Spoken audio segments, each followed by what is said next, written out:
this city, warmth was a privilege, milk was power, and the boy currently seizing on the cafeteria floor was, according to the Academy gossip feed, allergic to staying alive. His name was Iru. He was 19. He was on the floor again. 3 students were filming. One was timing it. A girl in the back was taking bets. And the going odds said he had about 90 seconds before his nervous system gave up and made everyone's morning a little more paperwork heavy. The instructor on duty was not calling medics. The instructor on duty was clicking a stopwatch and writing on a clipboard the way you'd record a chemistry result. System voice compatibility test, subject 0451, grade F milk, rejection event 214. 214. That's how many times his own body had tried to kill him over a glass of something other students drank, like juice. 214 seizures, and somehow the Academy still classified him as underperforming. Instead of, say, medically interesting, he came back online in stages. Eyes first, lungs second. Dignity, as always, did not come back at all. He sat up, wiped blood off his chin with the same hand he used to hold a pen, and looked at the carton like it had personally insulted his mother. The students stopped filming, not because they were embarrassed, because the cafeteria had a strict 12-minute breakfast window, and the show was eating into their porridge time. The instructor walked past him without looking down. Subject 0451. Rejection logged. Return to class. Iru stared at the ceiling and said very calmly to no one in particular, "One day I'm going to die during one of these, and you're all going to look so stupid at the funeral." Nobody laughed. They never did, which was fine, honestly. He wasn't telling jokes. He was taking notes. The world had frozen 42 years ago, and humanity only survived because of this mysterious substance. It kept human bodies warm from the inside, stopped people from freezing, and decided, from that point forward, who got to be a person. Entire cities were built around it. Academies were made to train people to use it. And absolutely no one knew where it came from. Though it certainly didn't come from cows. But Iru's body could absorb none of it. Not grade F. Not grade G. Not the diluted samples they gave to children. The Academy called it milk rejection syndrome. The students called him the rejector, which sounded cool right up until you remembered it was being used by people who actively wanted his dorm slot. If you've watched anything on Manhwa Origins before, you already know how a place like this works. Strong students get steak and heated floors. Weak students get porridge and a thermal blanket from 2020 that smells like a dead man's regret. And when an expedition list goes up at the start of the semester, you already know which name goes in the porter slot. Hint, it's the one nobody plans to call home about. Iru got back to class 3 minutes late. The instructor marked him down. He sat at the back, next to the heating vent that didn't work, and opened a notebook that was not technically school-issued. The notebook was full of milk. A normal failing student studied to catch up. Iru studied like he was building a case file. He had been obsessed with milk since he was 12, which was the polite way of saying he had been obsessed since the first time his body rejected it, and he realized the world had decided on his behalf that he was disposable. Most kids respond to that by quitting. Iru responded the way a cockroach responds to insecticide. The kid next to him snorted. "Studying won't fix your body, rejector." "Probably not," Iru said, not looking up. "But it'll make my autopsy report really embarrassing for somebody." The kid stopped laughing, a look of confusion in his eyes. The compatibility lab was where the Academy ran its weekly humiliations under the polite label of evaluation. Iru's rival was already in Pod 1. Kale was a grade B student, which, in this academy, was the equivalent of being born into a yacht, good-looking in the deeply unfair way only Manhwa rivals are. Teachers liked him. Girls liked him. His dorm wing ran 4 degrees warmer than Iru's, which, in this city, was the difference between sleeping and surviving sleeping. He also had a habit. When he was about to insult someone, he tapped his ring finger against his thumb twice, like he was counting down to a punchline only he could hear. Iru had clocked it in their first week. It was the most useful warning system the Academy had ever given him. 0451. Try not to die in the pod today. The cleanup last time made me late for lunch. A few students laughed. The instructor didn't stop it. The instructor was the one who'd timed his seizure that morning, and her notes were already open, scrolling his rejection history with the expression of someone reading a particularly interesting weather report. She wore 3 rings on her left hand. None of them matched. Iru had been cataloging those rings for 7 months. 2 were Academy issue. The 3rd was not. The straps closed around his arms. Across the lab, Kale's biometric readout spiked green. System voice grade F sample. 2 milliliters administering. 2 milliliters, a dose used to acclimate children. His body locked up before the 2nd milliliter finished. Vision split, jaw clenched hard enough to feel something in his molars complain. Somewhere far away, alarms started. Somewhere closer, Kale was already laughing. The instructor wasn't laughing. She was leaning forward, watching his readouts with the soft, curious expression of a scientist who just found something she wasn't supposed to find, recording it on a private channel that wasn't connected to the Academy's standard system. The 3rd ring caught the light when she tapped the screen. He clocked it. Even mid-seizure, he clocked it. Then he passed out, which, in retrospect, was the most relaxing part of his morning. He woke up to someone holding his hand, which was new, alarming, and statistically the most physical contact he'd had in a calendar year. Her name was Sarah, younger than him by a year, ranked lower because her family didn't have a name worth listing, and the only person in the Academy who treated him like a person instead of a future cleanup task. They had met because she worked ration distribution, and one morning, when his card came back, declined.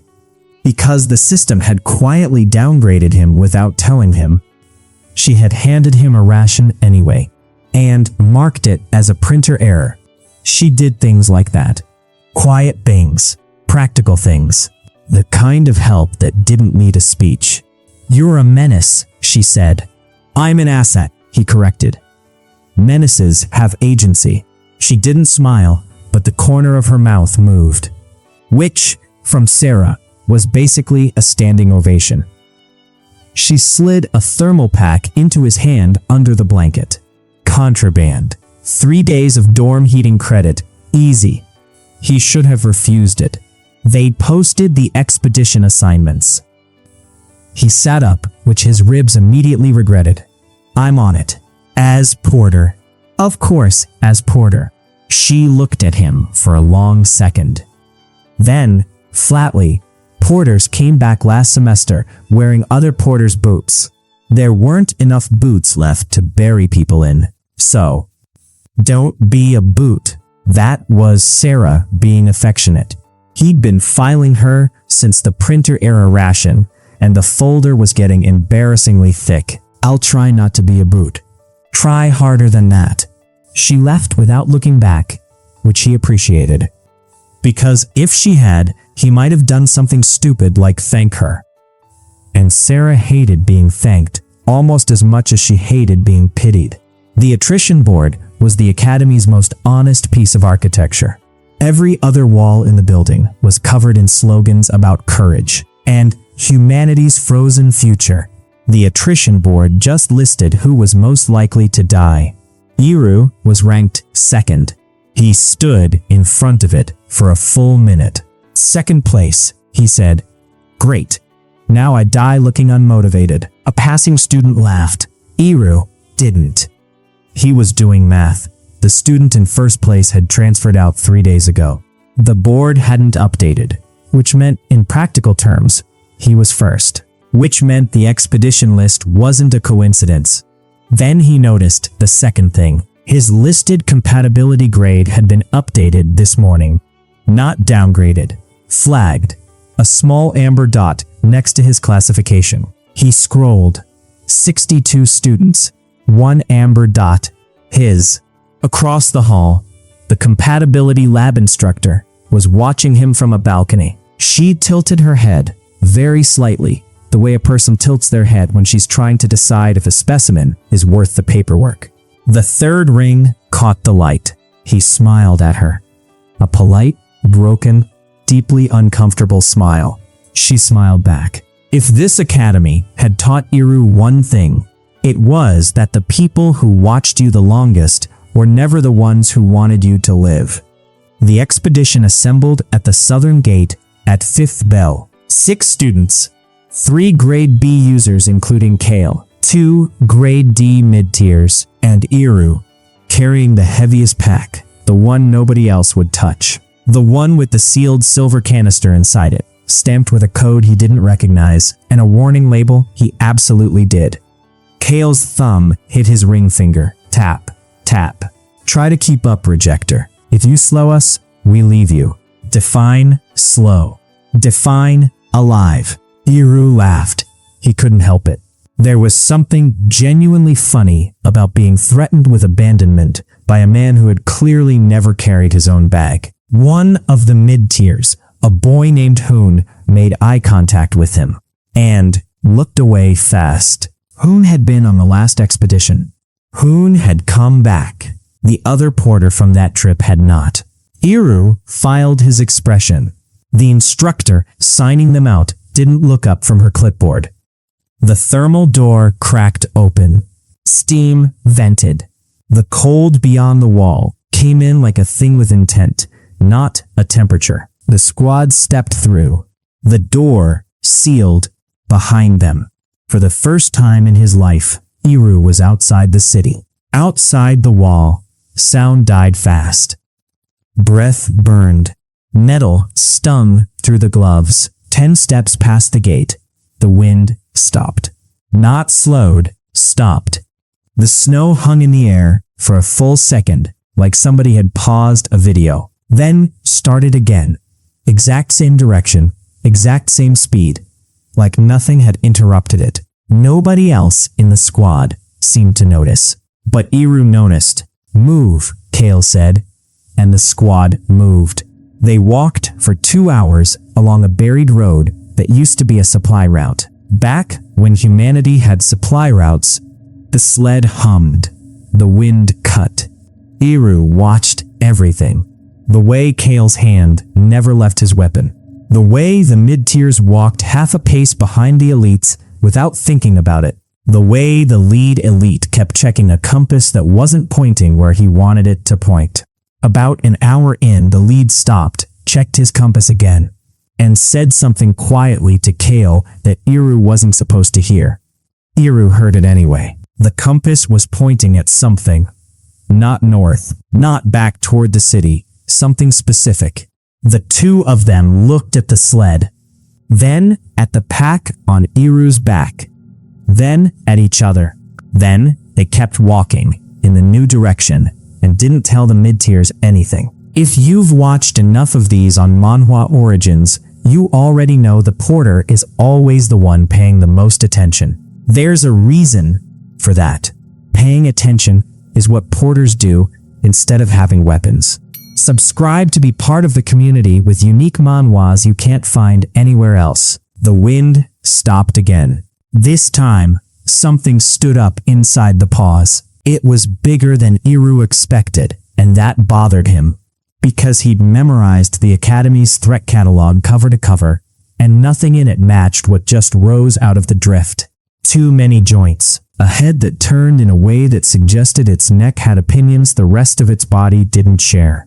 And when it took its first step toward the squad, it did not look at Iru. It looked at Kale, specifically the way a hungry man looks at a menu. The elites drew weapons. The mid-tiers fell back. Iru, who had no weapon and no training, did the only thing his obsessive notebook had ever taught him to do. He started counting. He counted the seconds between the monster's breaths.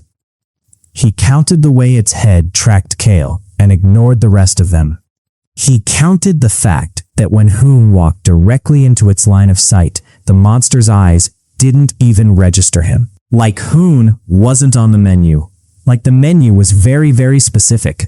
His brain, the obsessive engine that had spent 7 years cataloging every milk shipment in the city, made a connection it didn't have permission to make yet. He filed it.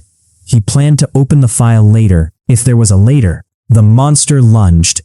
Kale moved first, which made sense, because Kale moved first at everything. His blade caught the monster across what should have been its throat. The monster did not have a throat. The monster had whatever it had instead, and Kale's blade went into it and came out wet. And Kale's face, for the first time in Iru's memory, did the thing faces do when reality stops matching the training manual. The elite to Kale's left swung high. The monster ducked, which was a problem, because monsters in the threat catalog didn't duck. The Academy taught one combat doctrine: find your stance, control your breath, trust the threat data. 12 years of curriculum, all of it written for things that follow the same script the curriculum was. The thing in the snow had not enrolled. That elite was the first to go. His shoulder opened from collarbone to elbow in a single motion. The monster performed almost politely, like it was demonstrating something. Iru watched it, and his notebook brain wrote down. The cut went down, not across. The cut was the kind a fighter learns to avoid wasting milk blood, which means it knows what milk is, which means the monster turned. Hoon was directly in front of it. Hoon, who had survived the last expedition by being smaller than the porter ahead of him. Hoon, who knew exactly what was about to happen because he had watched it happen before, just from the other side. The monster looked past him. Hoon stood there for one long, useless second, understanding that he didn't even rate being killed. Then, Kale shouted, and Hoon ran.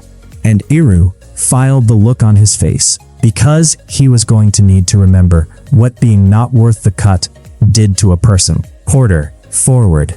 Translation: get between us and it. Translation: your body is cheaper than ours. The lead elite's hand closed on Iru's shoulder. The shove was poorly braced, which Iru had been counting on for 5 years. You don't survive 19 years as the Academy's #1 cleanup risk without learning the physics of being shoved by people who don't bother shoving you correctly. He took one step forward. Then he slipped. He slipped on purpose. He'd been rehearsing the slip since he was 14, which is the kind of thing you only practice if you've already decided at 14 that the people in charge of your survival do not actually care whether you survive. The lead overbalanced past him, stumbled into the monster's reach, and the monster, true to its menu, took him instead. It was over in less than a second. The lead did not have time to scream so much as cough. Iru did not feel heroic. Iru felt practical. There is a difference, and the Academy had spent 7 years teaching him exactly which side of that line he lived on. Kale saw it. The slip and the angle and the decision and the way Iru had stepped exactly half a pace too far to the left for it to be an accident. His thumb came loose from his blade just long enough to tap his ring finger. Once, he didn't finish the count. For the first time in 2 years of polished surgical cruelty, Kale looked at Iru like Iru was actually in the room. The pack hit the ice. The canister rolled. The crack along its seal was thin enough that you wouldn't see it from across a room. But Iru was face down next to it, and he could smell what was leaking out. And his body, his stupid, broken, rejection syndrome body, did something it had never done before in 19 years of failed compatibility tests. Not hunger, not curiosity, Want. Specific, focused, lit up from the inside want. The kind of want that comes from a part of you you didn't know existed until it started screaming. The monster was turning back. Kale was bleeding. Hoon was somewhere in the snow, alive, hating it. The other elite was running, which in this terrain meant dying with extra steps. He thought about Sarah saying, "Don't be a boot." He thought about the amber dot nobody else had. He thought about the instructor on the balcony, 3 rings catching the light, signing his name on the assignment sheet that morning. He thought about 214 seizures and a notebook full of supply routes. And a smile he'd practiced in the mirror for situations exactly like this one. He picked up the canister. And he drank it. For the first time in his life, his body didn't reject the milk. It recognized it. Something inside him that had been clenched since the day he was born let go. Heat moved through him in a way heat had never moved through him before. Not the borrowed warmth of a thermal pack or a stolen ration, but warmth that started in the center of his chest and unfolded outward like it had been waiting. His vision sharpened until the snow looked like static he could read. His hands stopped shaking, which was strange, because he hadn't realized his hands had been shaking his entire life. And then he stood up. He stood up the way a thing stands up when it has just remembered what it is. The monster turned, its head tilted in the exact angle of polite confusion, and for one long, awful second, Iru understood it was not seeing prey. It was seeing something it almost recognized. Then it attacked, because recognition is not friendship, and Iru moved. The first swing came in low. He stepped inside it before the swing finished traveling, which was not a thing humans were supposed to be able to do, and put his hand on the monster's wrist. And the wrist came off, not because he was strong, because his timing was correct in a way no 19-year-old's timing had any business being. The second swing he didn't dodge, he caught it. The claws closed around his forearm and skipped off something underneath the skin that hadn't been there an hour ago. He smiled. It was not a good smile. It was the smile of a man who had just been handed a manual to a body he'd been operating blind for 19 years. He pulled the monster forward by its own arm. The monster came forward because monsters that follow menus have not historically planned for being pulled. He took its second wrist on the way in, then its shoulder, then whatever it had instead of a spine. The thing came apart in 3 pieces because it had been built to hunt things slower than him. And for the first time in its life, and possibly in his, it wasn't.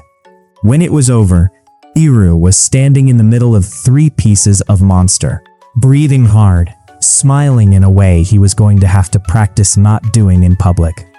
He looked at Kale. He looked at the canister. He looked at the dead thing in the snow that had paused for half a second, like it knew him. And in his head, very quietly, with the cold clarity of a man whose body had just told him a truth 19 years of seizures had never told him, he thought, I wasn't rejecting it. I was waiting for the right grade. Outside the wall, surrounded by bodies and white death. The first thing that ever truly accepted him was the thing that should have killed him. 3 floors below the compatibility lab, a woman with 3 rings on her left hand watched a biometric feed go green for the first time in 40 years, picked up a phone that wasn't connected to the Academy's standard system, and said 4 words. We found another one. The dorm was set to its usual temperature.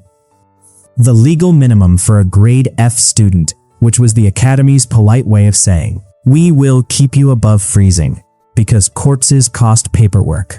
Iru had survived in this room for 19 years. Tonight, the room felt like a meat locker. His blanket was on. His thermal pack was on. His coat was on over the blanket. None of it was working. The cold wasn't coming through the walls. The cold was coming from inside him. From the place that had been warm for 46 hours and was no longer warm, and the gap between what his body remembered and what his body had was wider than any temperature setting in the building could close. He stared at the wall for a long time. Then, very quietly, the way a man speaks to himself when he's still pretending he isn't, he said, "Oh, so this is what addicts feel like." He laughed. Just once. But it didn't sound right. The official report on the expedition was 3 pages long and contained 0 useful information. According to the Academy, the squad had encountered an irregular anomaly, lost 3 students, recovered the cargo with partial integrity, and successfully returned.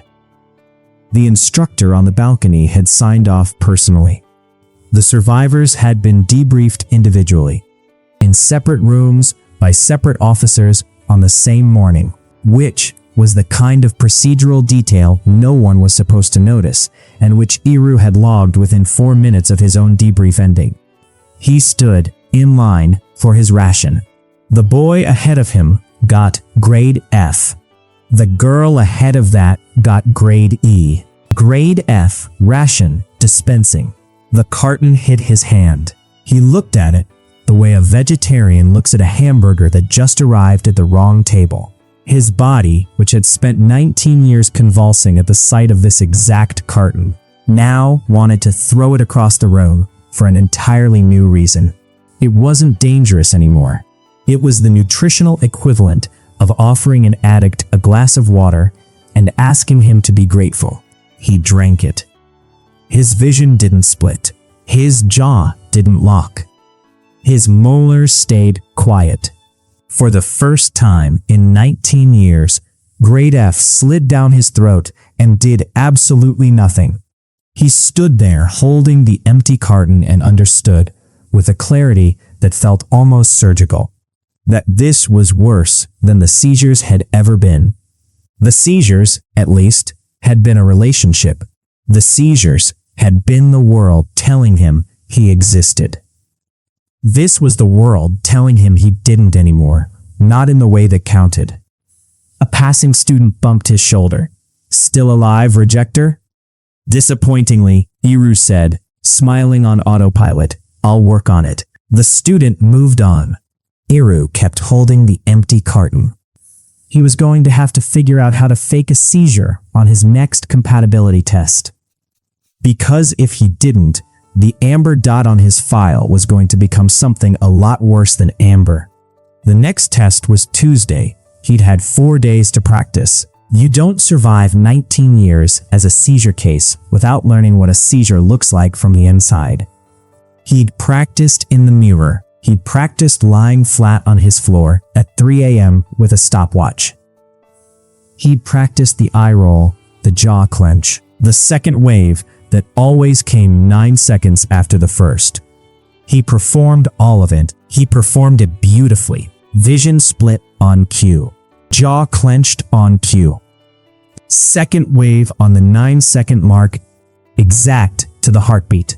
The biometric readout did exactly what it was supposed to do. From the outside, it was the most convincing rejection event of his academic career. The instructor watched the whole thing without moving. When it was over, she made a note. She did not look surprised. She did not look fooled. She looked, if anything, amused. When the straps released, she walked over to his pod, leaned down so only he could hear, and said, in a voice that was almost kind, 0451, you've been seizing for 19 years. I've been watching your readouts for 7 of them. I know what your nervous system does in a real rejection event. She straightened. The third ring caught the light. That was a lovely performance, she said. Try harder next week. Then she walked away. Iru sat in the pod for a long time, looking at the ceiling, calculating how many ways the next month of his life could end, and how few of them involved him being the one who decided. Kale was waiting for him outside the lab. He hadn't been waiting outside the lab for 2 years. The fact that he was waiting outside the lab now was, in Iru's increasingly thick folder on the man, one of the most concerning data points yet. Kale's bandages were still on. The shoulder one had bled through twice and been replaced. He looked like he hadn't slept properly in 4 days, which, considering Iru hadn't either, made them the only 2 people in the academy operating on the same schedule. Kale's thumb hovered near his ring finger. It didn't tap. "Walk with me." "I'd rather not." "Walk with me anyway." They walked. Iru kept 3 feet of distance, which Kale noticed and did not comment on. He went down the east corridor, past the heating substation, into a stretch of hallway that didn't have cameras on it because the academy didn't maintain cameras in sections where the heating was officially logged as adequate, and unofficially logged as "we don't care what happens here." Kale stopped and turned. He looked at Iru for a full 8 seconds without speaking. "I've been replaying it." "Replaying what?" "The slip." Iru smiled. Polite but broken. The smile he'd been wearing since the cafeteria floor. "I lost my footing. It was a stressful situation. You stepped half a pace to the left. I slipped half a pace to the left. You slipped half a pace to the exact left required to put a grade B elite into a monster's reach." Iru tilted his head. "If you're going to accuse me of something, Kale, accuse me of something. I have a class in 10 minutes. Kale's thumb tapped his ring finger once. He didn't finish the count. Iru watched him not finish it and understood with the clarity of a man who had been studying this rival for 2 years. Kale had not come here to accuse him. Kale had come here because he was terrified. Not of monsters, not of dying, but the fact that the lowest ranked student in his year had stood in a field of dead elites and dismantled an anomaly that had ducked under his blade. And the only thing more terrifying than what Iru had done was the possibility that Iru had been capable of doing it the entire time. Kale said, very quietly, "What did you drink?" "A carton of grade F. I had it for breakfast." "What did you drink outside the wall?" "Snow, mostly." It was a long walk back. Kale's hand closed on his shoulder. Not hard, just there. The grip of a man making one last attempt to be the kind of person he'd been 4 days ago. "I won't report you," he said, "yet. Generous. Tell me what you are." Iru looked at him, looked at the hand on his shoulder, looked at the thumb that hadn't completed its count, and said, in a voice that came from somewhere a lot colder than the dorm, "Kale, if I knew what I was, I wouldn't be standing here letting you touch me." Kale's hand came off his shoulder. He walked away without saying anything else. The thumb did not tap on the way out. Iru watched him go and noted the absence of the tap because the absence of a habit was, in his experience, a far more dangerous data point than the habit itself. By Thursday, 6 cartons of grade F had stopped doing anything at all. By Friday, he'd worked out the math. His baseline metabolic rate had shifted. His resting body temperature was up half a degree. His pupils dilated 3% slower than they had a week ago. None of this would show up on a casual exam. All of it would show up on the instructor's private channel. He needed higher grade milk. He needed it within the week. He needed it without being caught buying it, which, given that the official milk economy was a fully tracked government distribution system, was the kind of problem that didn't have an official solution, which meant he needed the unofficial one. If you've watched enough of these stories on Manhwa Origins, you already know where this is going. The lower city. The black market. The one place every academy student gets warned about. Specifically, so they'll know where to go when the academy stops being able to give them what they need. He went Saturday night. Off shift. No tracking, no card, no chip. He took the maintenance tunnels because he'd memorized them when he was 15, for reasons that at the time had been theoretical and were now, in retrospect, looking suspiciously like preparation. The lower city smelled like old heat. Recycled, restacked, redistributed warmth that had been through 3 bodies before it got to yours. The people here didn't have academy chips, they had survival. He found a stall in the back of the second platform. The dealer was older than expected.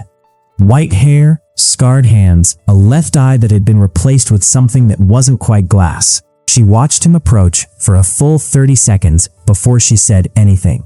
"You're not buying. I'm buying." "You're not buying with money." He set the thermal pack on the counter, the one Sarah had given him. 3 days of dorm heating credit, contraband, untraceable. The dealer looked at it, then looked at him. Then did the thing he'd been hoping she wouldn't do. She recognized him, not by name, by something else. Her good eye narrowed. Her not quite glass eye did something he couldn't read. She didn't touch the pack. "You're not sick," she said. "Excuse me. I've been doing this for 40 years. I know what sick looks like. I know what compatibility looks like. I know what addicts look like. You're none of those." She leaned forward. Her not quite glass eye caught the heat lamp light and threw it back wrong. He went very still. "I don't know what you mean." "Yes, you do." She smiled. It wasn't a kind smile.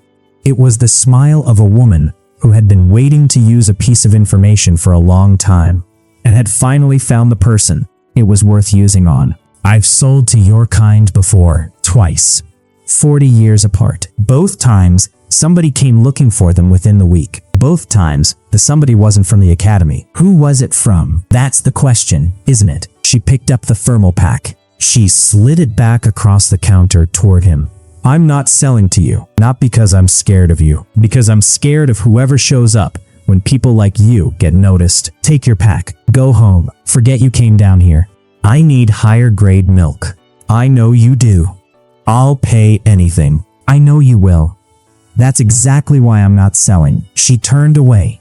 She started rearranging her stall, the way a person does when they want a conversation to be over. Iru stood there for a moment, calculating. He had 4 options. He could walk away. He could threaten her, which would not work because she had already factored him into her threat model. He could try another stall, which she would warn within 10 minutes. Or he could. Something behind him made a sound. Not a footstep. Not a voice. A sound like air being displaced by something that didn't have the courtesy to be solid. The dealer's good eye went wide.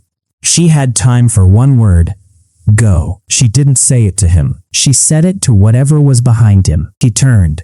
He didn't see it. He never saw it. The lower city was dim by design, and whatever was at the end of the platform was dimmer than the design accounted for. He saw an outline.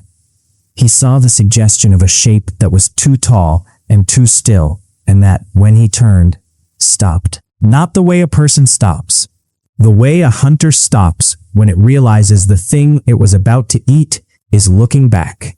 It tilted its head, the same angle, the exact same angle as the monster in the snow. Iru did not move.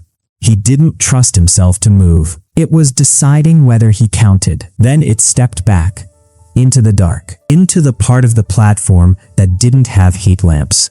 He heard the air displace once more, behind him, where it had no business being. He turned back to the stall. The dealer was on the floor. Her good eye was open and staring at the ceiling. Her not quite glass eye was turned, very deliberately, to look at him. It tracked him. It tracked him after she had stopped breathing, the way a camera keeps recording after the operator has left the room.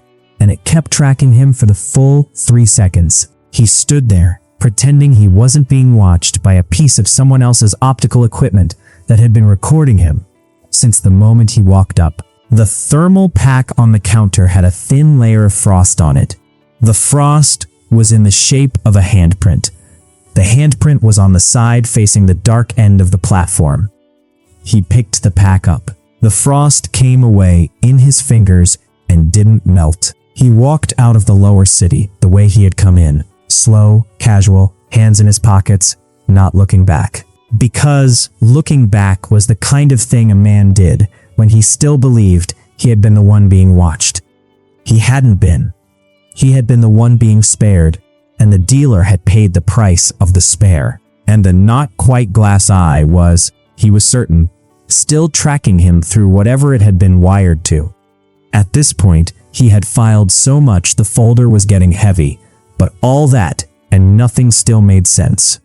Sarah was waiting in his dorm when he got back. This was a problem on several levels, the most pressing of which was that Sarah did not know where his dorm was and had never been to it, which meant somebody had told her, which meant somebody had decided she should be told. She held out the ration card. "This is mine. It's grade D. I traded for it. Take it." He looked at it. He looked at her. He didn't reach for it. "Sarah, take it. I don't need it. You haven't eaten properly in 5 days. I work distribution, Iru. I see the cards.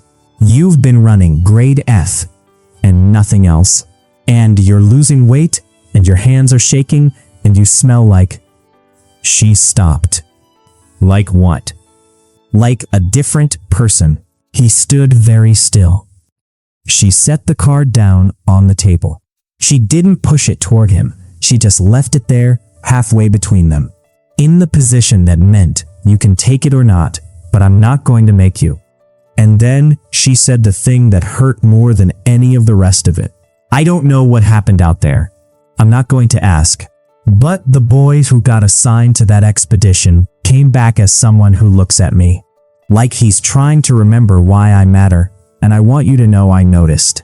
And I want you to know I'm still here anyway." He sat down on the bed. Not close to her. Not far.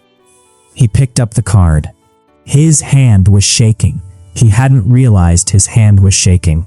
He drank the grade D in 2 swallows, and when he was done, he set the empty carton down and waited for it to do something. It did almost nothing. A flicker, a pulse, a whisper of the heat he'd felt outside the wall. Then gone. His body wanted more. His body wanted, specifically, the thing in the silver canister. The summons came Monday morning. It was politely worded, official letterhead. It informed Subject 0451 that he had been selected for a specialized compatibility evaluation program. That participation was strongly encouraged, that the program offered upgraded housing, supplemental nutritional access, and accelerated career placement, and that his presence was expected in the administrative wing at 1100 hours. He read it 3 times. By the second reading, he understood it was not an offer. By the third, he understood it was not a request either. It was the Academy's polite way of saying, "We know, and we have decided what to do about it, and you can either walk in voluntarily or be carried." He walked in voluntarily. The instructor was sitting behind a desk that was too clean. 3 rings on her left hand. Her tablet was open. His file was on the screen, and the amber dot was no longer amber. It was red. She gestured to the chair. He sat. "Iru," she said. It was the first time she had used his name. "Do you know how many students in the history of this academy have successfully synchronized with a grade S sample?" He did the math. He didn't like the answer. 2, she said, "including you." "And the other one?" She smiled. The same smile she had given him from the balcony. "That's the program. That's what we're offering. You come into the evaluation track. You get high-grade access, supervised. You get answers to questions you've been writing in a notebook for 7 years, which, by the way, we've been reading copies of since you were 13. You get to stop pretending you can fake a seizure well enough to fool me. In exchange, you stop visiting the lower city. You stop talking to Sarah. And you stop trying to figure out what you are without our supervision." He sat very still, and if I say no, she tilted her head. "Iru, you haven't been able to say no since the day you enrolled. We just hadn't told you yet." He walked out of the office. He did not go to class. He did not go to his dorm. He went instead to the Academy's southern logistics yard, the one where expedition cargo was processed. The one his notebook had mapped 6 months before he'd ever needed it. He'd planned the route the way he'd planned the slip. He'd been preparing for this without knowing what this was, because that was what 19 years of being disposable did to a person. It turned you into someone who packed an escape kit before he knew what he was escaping from.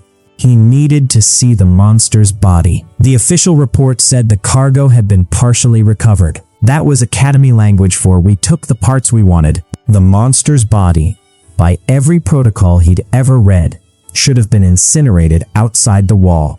It hadn't been. He'd checked the disposal logs. The incinerator hadn't run that night, which meant the body was still here, in the long warehouse without a number. The one his notebook had listed under the question mark.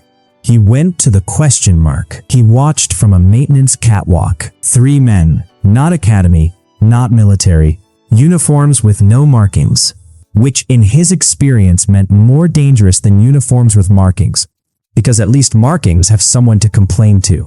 They were working efficiently. They had a machine that looked like a refinery in miniature, intake tubes, pressure gauges, a collection chamber lined with the same silver alloy as the canister he'd drunk from in the snow. The monster's body was on a table, larger than he remembered. The cuts Kale had made were still visible. The wrist he'd taken off was reattached for processing. The thing was being milked, literally, mechanically, pump and tube and gauge and collection chamber, the way a dairy operates. Except the thing on the table was not a cow, and what was coming out of it had no name in the Academy's curriculum. It was milk, pure, high grade, the kind of milk that cost a year's salary per drop, the kind he had drunk by accident in a field of dead elites, and that had turned him into something his body had been waiting 19 years to become. And the canisters they were filling were stamped with the Academy's seal. He let the information arrive in stages because there was too much of it to process at once. The monsters produced milk. The Academy knew. The government knew. Every student in this building had been drinking in some form the rendered output of the things humanity had spent 40 years pretending were the enemy. The monsters ignored low-grade users because low-grade users tasted wrong. Diluted, watered-down versions of what they could find pure in their own kind. They targeted elites because elites smelled like concentrated kin, and Iru, who had drunk an undiluted dose directly from the source, was not, in their eyes, a human at all. He was one of them. His knees almost gave out. He gripped the catwalk railing. The folder in his head was no longer a folder. It was a coffin, and he was the one in it. Below, one of the uniformed men stopped working. He didn't look up. He didn't turn around. He set down his tool, very carefully, on the edge of the table. "You can come down now, Iru," he said, in a voice that carried very clearly through the warehouse. "We've been waiting for you since the day you enrolled." Then, almost as an afterthought, the headmaster says, "Bring him in alive. He's the first one in 40 years." Iru stood there, hands shaking. Withdrawal turning his vision granular at the edges. Sarah's ration card empty in his pocket. The instructor's smile still in his head. The dealer's frosted thermal pack still cold against his ribs. The thing in the lower city that had stepped back into the dark because he hadn't been worth eating, or hadn't been finishable, or hadn't been kin enough yet. He looked down at the men. He looked at the monster being milked. He looked at the canisters with the Academy seal on them and understood that he had options. Option 1, surrender. Walk down. Take the program. Stop pretending. Stop running. Stop being the one in the coffin. Option 2, run. Fight the withdrawal. Find the second one. The one she said was 40 years ago. The one who probably knew what came next. Option 3, take the canisters with him. He thought about Sarah saying, "Don't be a boot." He thought about Kale's thumb not finishing its count. He thought about the dealer's not quite glass eye still tracking him from a floor in the lower city. He thought about 214 seizures, and a notebook full of supply routes, and a smile he'd practiced in the mirror for situations exactly like this one. And he thought about the fact that whichever choice he made next, Sarah would find out tomorrow. Not because anyone would tell her, because the Academy would stop printing her ration card errors, and she'd understand the math the same way he had in a stairwell, alone, with no one to explain it to her. He had already cost her something tonight. He was about to cost her more. He started laughing. Not the joke kind, the other kind. The laugh of a man who had spent 19 years being told he was disposable and had just discovered that. The people who told him so had been hiding a very specific reason for telling him so. He laughed for about 4 seconds. Then he stopped. He wiped his mouth with the back of his hand. The same gesture, again, the third time now. Blood and milk, and now the wet edges of his own laughter. He looked down at the men in the warehouse, and he made his choice. Somewhere on a private channel that wasn't connected to the Academy's standard system, a woman with 3 rings on her left hand watched the biometric feed of subject 0451 Spike in a pattern that her record said had occurred exactly once before in the last 40 years. She picked up her phone. He knows. Bring him in now. A pause. Then, in a voice that sounded almost like affection, alive. He's worth more than the warehouse. The line went dead. On the catwalk, Iru smiled the smile he was going to have to practice not doing in public. Then he moved. The wind outside the Academy stopped for a full second. Then it started again, somewhere in the snow beyond the wall. Something that had been waiting 40 years tilted its head toward the city and started walking. What Iru did on that catwalk is the part of the story I'm not telling you tonight. Whether he ran, surrendered, or walked out of that warehouse with a canister in each hand is part 2's problem. And part 2 only happens if the kid who couldn't drink milk gets the kind of numbers that buy him a second look. The bell turns into that second look. So does the like button. They are, functionally, the only 2 things in this entire frozen city that are free, which is more than you can say for warmth, milk, or the right to keep breathing. Somewhere on the other side of the dome, a girl with a ration distribution armband is about to find out that the printer never made a mistake.